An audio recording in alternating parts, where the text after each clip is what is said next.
بسم الله الرحمن الرحيم. السلام عليكم ورحمة الله وبركاته. دلوقتي احنا دخلنا سنتر وهصورنا فيه المنتجات اللي موجودة دي. عبارة كده عن تحفة، زي ما انتوا شايفين اشكال كده حلوة قوي.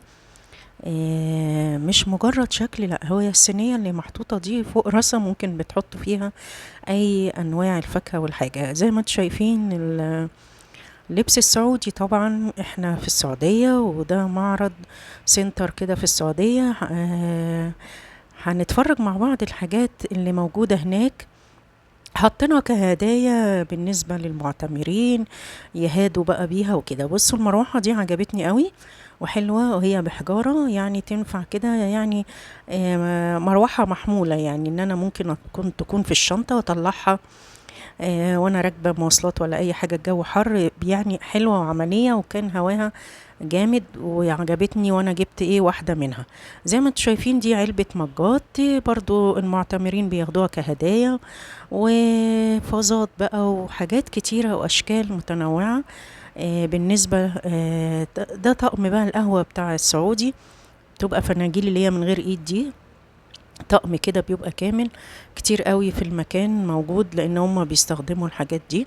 عندهم الادوات المنزلية، البلاستيكات كلها معمولة من خامة صحية، خامة كويسة جدا، ومكتوب عليها كمان. العلبة دي لفتت نظري، دي قواقع محطوطة كده في علبة، زي القواقع اللي عندنا على البحر كده في اسكندرية. دي قواقع كده حاطينها في علبة برضو، بيشتروها كهدايا. ودي طبعا أطقم الحلل، الاستانلس والألمونيا والجرانيت وكده. عجبني قوي السكشن دوت. بصوا الورد اللي هو الصناعي موجود بقى بحاجات كتيرة مختلفة، لأن هو بس مش من السعودية، بيجي من بلاد تانية. أشكال متنوعة موجودة منها عندنا برضو في مصر، وفي مش موجود بيبقى مختلف شوية، جاي مستورد. حاجات كده ألوانها جميلة قوي قوي، والخامة بتاعتها حلوة. هنا بقى طقمة المعالق، وطقم كده معالق اللي هو ممكن ناكل بيه بأشكال متنوعة. زي ما انتوا شايفين ده كده طقم كده سكينة ومعلقة، وطقم حلو يعني تحط كده الاستخدام اليومي بأشكال كتيرة ومتنوعة قوي قوي. مكتوب عليه تقريبا دوت 15 ريال. بص بقى نحسب بقى الريال في 14 حاليا عندنا دلوقتي. هنشوف السعر.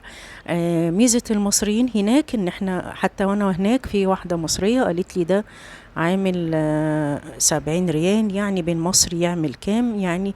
معظم المصريين بيحسبوها كده يعني، وهم بيشتروا الحاجة تقيم مثلا 5 ريال يعني بكام مصري، بتقيمها وتشوف هل السعر ده معقول في البلد او مش معقول، فبالتالي بتسيب.